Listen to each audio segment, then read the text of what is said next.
I'm just gonna show you a quick tutorial on how to create better loops.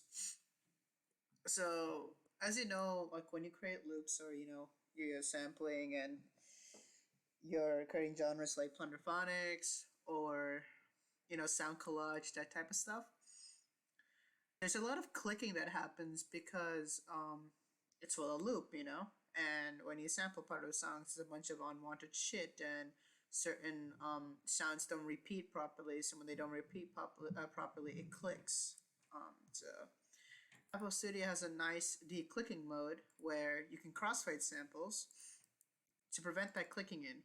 So to prevent that clicking. So instead of just starting, like normally, like just starting when the sample starts. So the generic version, the stock.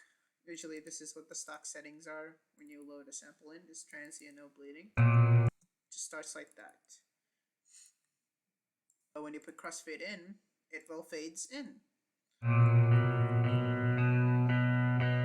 Same thing with crossfading out.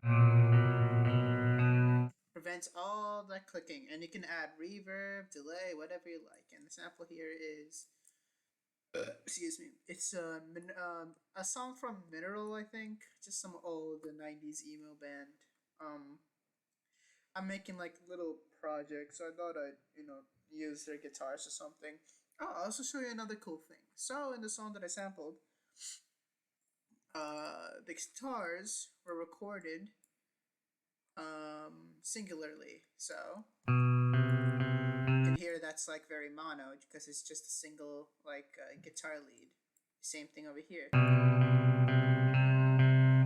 So when you essentially take the parts and you export them out, you can create a nice chorus effect, a nice wide sound effect.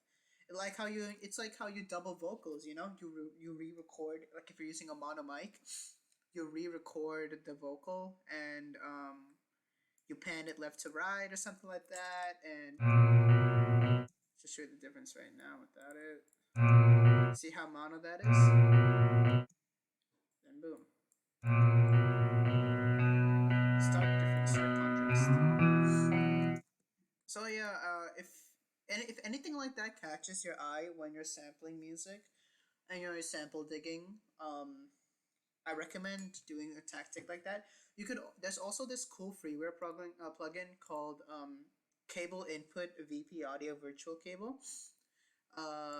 Basically, it lets you screen record anything from your browser into FL Studio, and you can change how you want it. So you can change it from like stereo, like a stereo recording to a mono recording.